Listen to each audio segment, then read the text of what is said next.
금 가격이 오른다라는 건 사람들이 금을 더 많이 찾는다라는 뜻이고 우리나라의 금 실물을 원하는 사람들이 더 늘어난다는 건데 그때 내가 실물을 보유하고 있으면 국제 금 시세가 오르는 것보다 훨씬 더 큰 수익을 얻을 수 있다는 거죠. 지금 같은 시기에 실물을 구입해야만 금 가격이 오를 때 더 큰 수익을 얻을 수 있는 이점이 있다.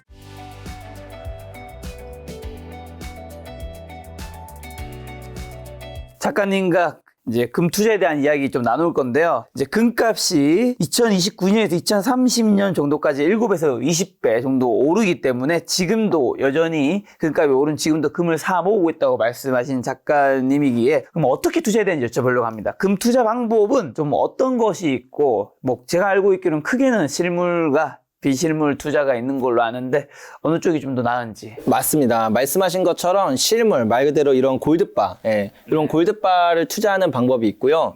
아니면 이것도 어떻게 보관하냐, 이거 누가 훔쳐가면 어떡하냐, 그렇죠. 이렇게 생각하시는 분들은 비실물, 뭐 ETF라던가, 뭐 금통장이라던가 이런 방식으로 투자를 하는 방법이 있어요. 그리고 요거를 좀 더 디테일하게 나누면, 그러니까 현물과 선물 이 두 가지 또 투자 방법이 다르거든요. 그래서 하나씩 제가 추천을 드린다라고 한다면 저는 선물보다는 현물, 이런 실물 형태를 투자하는 걸 더 추천드리고 그러니까 비실물이더라도 얘를 담보로 잡는 그런 금융자산의 형태로 투자를 하는 걸 좀 더 많이 추천드리거든요. 그래서 우리가 흔히 금 투자하면 제일 많이 떠오르는 게 ETF를 많이 하세요. 맞아요. ETF는 금 선물 가격을 추종하도록 설계된 그런 펀드다 보니까 선물이 다 좋은데 나중에 실제로 금 가격이 오른다라고 한다면 실물을 갖고 있을 때 이점이 되게 많거든요. 일단은 그런 실물을 왜 투자해야 되는지부터 이야기를 드려야 되는데 우리나라의 특성을 한번 먼저 말씀을 드릴게요. 우리나라를 이렇게 딱 지리적으로 두고 보면 삼면이 다 바다로 막혀 있고 위에는 이제 북한으로 막혀 있죠. 그래서 금이라는 자산이 유출입하기가 되게 어렵습니다. 뭐 제가 실제로 지금 금거래소를 운영하고 있기도 한데 해외에서 뭐 만약에 우리나라 금 수요가 올라간다고 하면 금을 사오면 되잖아요. 근데 한 번 사올 때 그 액수가 거의 한 50억 정도치를 사와야만 이제 그 수입이 가능해요. 근데 이게 뭐 50억? 뭐 금방 팔 수도 있지라고 생각하는데 이 업체 입장에서는 50억치를 사왔는데 이게 하루 만에 만약에 다 안 팔린다고 한다면 보유하고 있었는데 2, 3일 지났는데 금 가격 떨어져요. 그러면 그 어마어마한 리스크를 이제 업체들이 지다 보니까 우리나라는 금이 들어오는 것도 되게 보수적이고 나가는 거는 되게 시원시원하게 내보내요. 그렇다 보니까 우리나라 안에서 뭐 그렇다고 금광이 있는 것도 아니고 금의 공급도 없는데 수입하는 것도 되게 어렵다. 근데 이 상황에서 만약에 우리나라의 뭐 금에 대한 수요가 올라간다. 사람들이 금을 찾는다. 그러면 금의 프리미엄이 붙습니다. 실물의 프리미엄이 어마어마하게 붙어요. 그래서 제가 이거 6년 전부터 나중에 금 가격이 올라갈수록 실물 프리미엄이 붙을 거다 이렇게 말씀을 드렸는데 실제로 최근 한 2주 전에 보면은 김치 프리미엄 맞죠? 금 가격 우리나라 금 가격만 거의 20% 비싼 그래서 금치 프리미엄이다 뭐 이런 얘기가 나오곤 했는데 그런 것처럼 우리가 앞으로 5년을 두고 볼 때 금 가격의 상승 사이클이 더 남았다고 제가 이야기를 드렸잖아요. 그리고 실제로 제 이야기가 뭐 동의하시든 안 하시든 금에 투자하시는 분들은 앞으로 금 가격이 오를 거다라고 생각을 하는 거예요. 금 가격이 오른다라는 건 사람들이 금을 더 많이 찾는다라는 뜻이고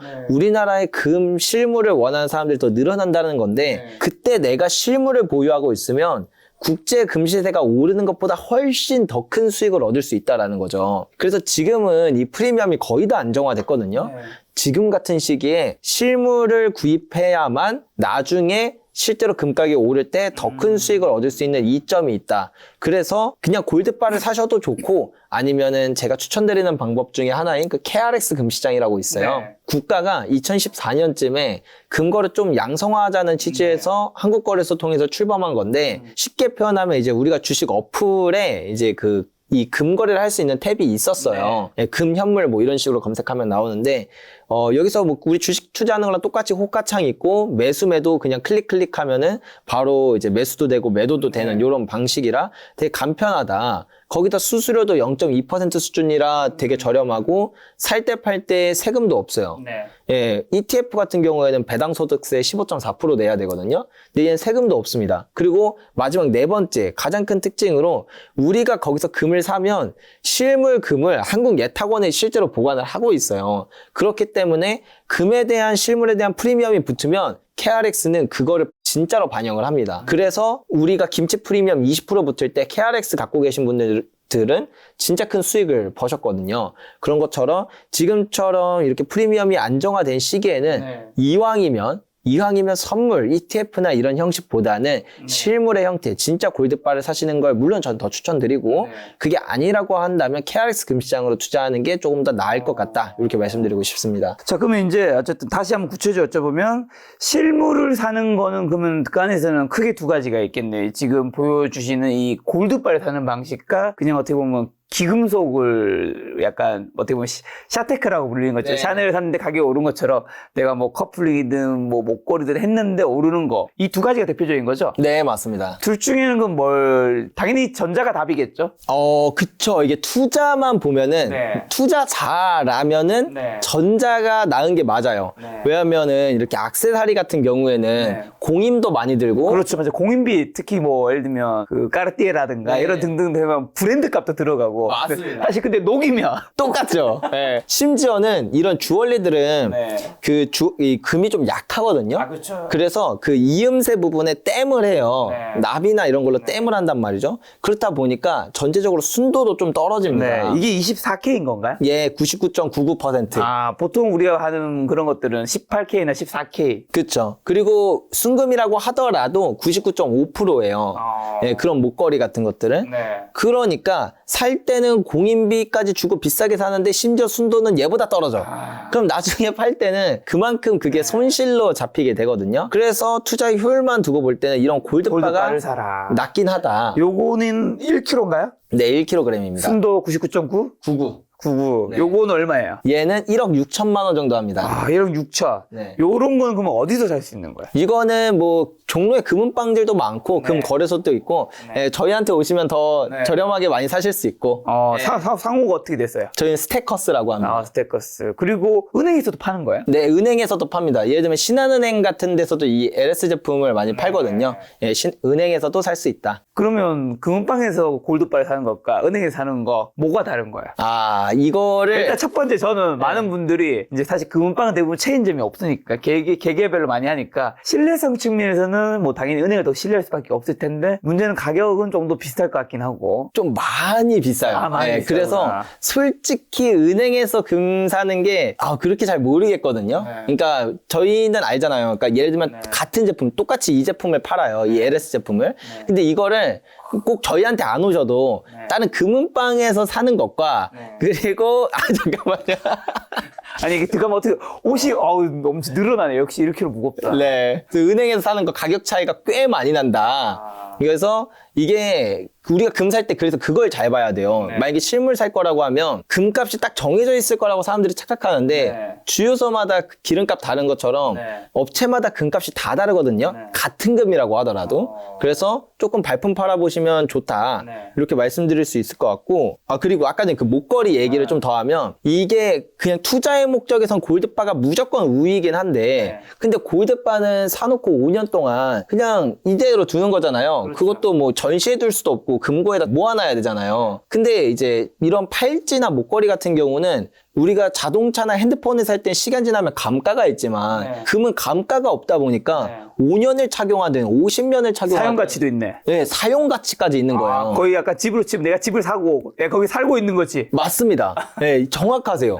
그래가지고 저는 처음에 제가 그냥 금 투자자라는 그 관점에서만 생각할 때는 왜 굳이 액세서리로 사지 이 생각을 했는데 제가 그냥 금을 그 순금 제품을 안 좋아했어서 그렇지 제가 만약에 순금 제품을 좋아한다고 한다면 전 솔직히 골드바 안 모았을 것 같더라고요. 그래서 만약에 내가 순금 그런 제품들도 좋아한다라고 한다면 오히려 그게 그 사용 가치까지 5년 동안 사용할 수 있다라는 뭐 그것도 되게 큰 이점이라고 생각을 합니다. 근데 영화 같은 거 보면 부자분들 집에 금고 거기에 골드바 같은 거 막 모아두잖아요. 실제로 그렇게 보관하는 사람이 좀 자산가나 그런 분들 중에서 보신 적 있으세요? 많죠. 진짜 많으세요. 그래서 저희 업체에 이런저런 문의가 많이 오는데 가장 많은 문의 중에 하나가 금고를 뭘 사야 되나요? 라는 질문이 좀 많아요. 많아요. 그러니까 자산가분들이 아무래도 이렇게 금을 많이 모으시다 보니까 사실 저는 금을 땅에 묻어놨거든요.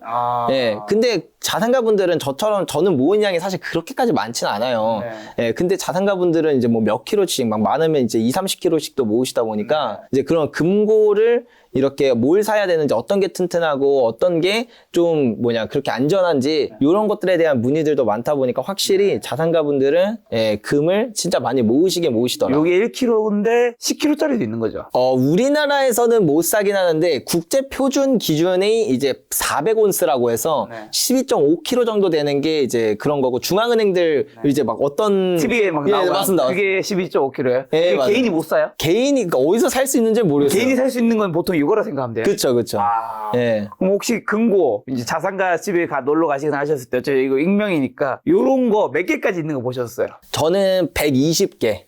진짜로. 네. 그분 집에 이 금고에 120개. 네. 실제로, 그러니까 그게 제가 한 몇 년 전이야. 3년 전에 봤었거든요.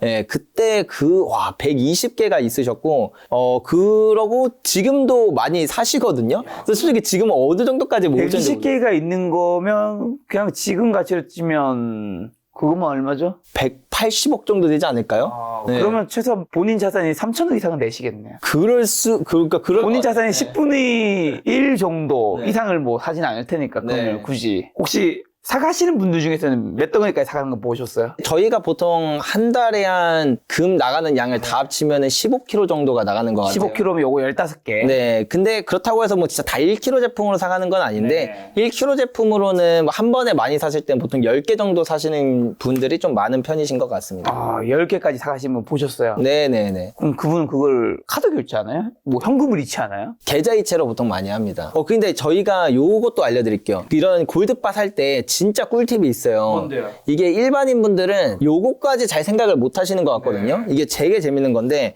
그러니까 금은 살 때가 진짜 중요해요.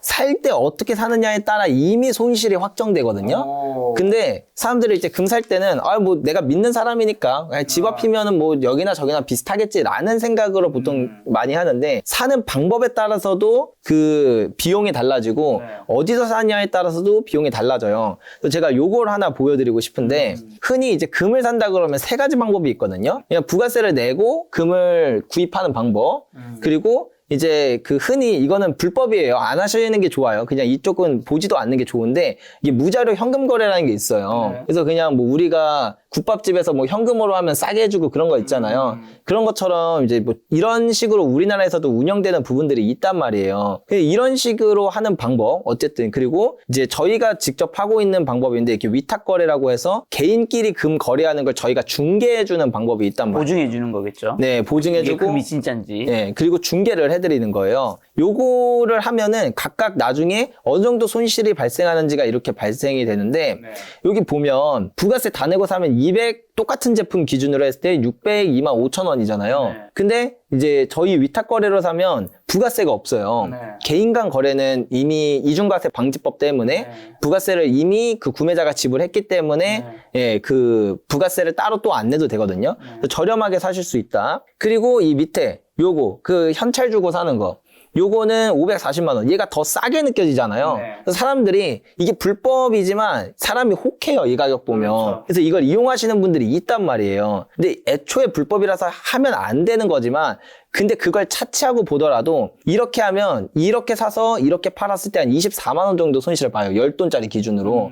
근데 그냥 저희 위탁 거래 같은 경우 그러니까 개인 간 거래 형식으로 투자를 하면 합법이면서도 비용이 오히려 더 싸요. 이게 살 때 더 비싸 보이지만 나중에 파는 것까지 생각을 하면 얘는 살 때랑 팔 때 똑같은 가격에 가격이 똑같네요. 예, 저희는 이제 중개를 해드리는 거라 그 정확한 가격에 그냥 구매자와 판매자를 저희가 중개만 해드리는 거기 때문에 살 때 팔 때 가격이 똑같거든요. 그래서 그냥 저희 중개 수수료 2% 이거 빼고는 비용이 없어요. 그래서 금을 살 때 뭐 다양한 방법, 뭐 그래도 부가세 내고 사셔도 되고 뭐 이거는 안 하셨으면 좋겠고 하지만 예, 이런 위탁거래 형식으로 구매하시면 살 때도 싸게 사고 그 다음에 팔 때도 비싸게 팔면서 비용을 가장 줄일 수 있다. 예, 이런 특징이 있다는 거 한번 알려드릴게요. 알겠습니다. 그리고 금을 사는 방법에 이제 아까 전에 금융자산에서는 정확하게 몇 개 있다 하셨죠? ETF랑 금통장이랑 금통장, KRX. KRX 네. 이 세 개가 있는데 ETF로 사는 거의 단점은 세금이 있죠. 세금이 있고 네. 금통장은 뭐예요? 금통장은 은행에서 금거래할 수 있는 일종의 그냥 금융 상품이에요.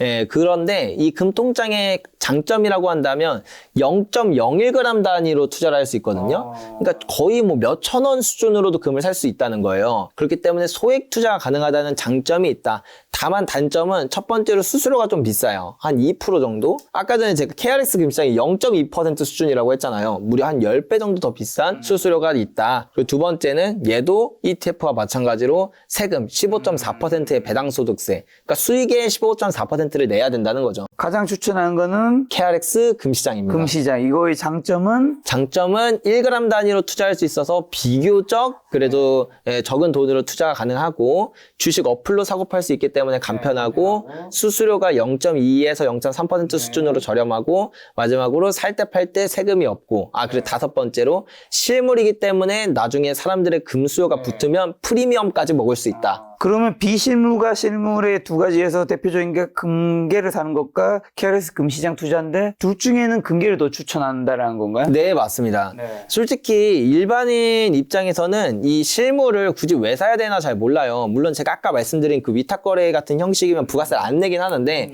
예, 일반인 입장에서는 첫 번째 뭐 금 사면 부가세 내야 된다고 생각하는 부분, 두 번째 그 보관이나 절도에 대한 위험, 뭔가 불안함, 굳이 불편함 이런 것 때문에 잘 안 산단 말이죠. 근데 결국에 이거는 그냥 알고 계셨으면 좋겠어요. KRX로 투자해도 되고 ETF로 해도 돼요. 근데 분명히 언젠간 실물로 넘어오시게 되는 시점이 있을 거라는 말씀을 드리는 거예요. 왜 그런가 하면 지금은 이해가 안 되셔도 상관없어요. 이 금이라는 자산이 가치를 갖고 있는 이유 자체가 통제를 받지 않기 때문에 가치가 있는 거예요. 국가가 금을 갖고 있는 것도 미국이 통제해도 통제의 영향을 받지 않으니까 국가도 금을 갖고 있는 거고 개인들도 뭐 미국이 이제 뭐 금 몰수법이니 남미에서 뭐 국가가 국민들의 부를 빼앗고 금을 빼앗을 때 실물을 갖고 있으면은 거기서부터 자유롭거든요. 그러니까 국가의 통제든 아니면 전 세계적인 통제든 어떠한 통제로부터 자유롭기 때문에 금이 가치가 있는 건데 근데 그 통제로부터 자유로운 금을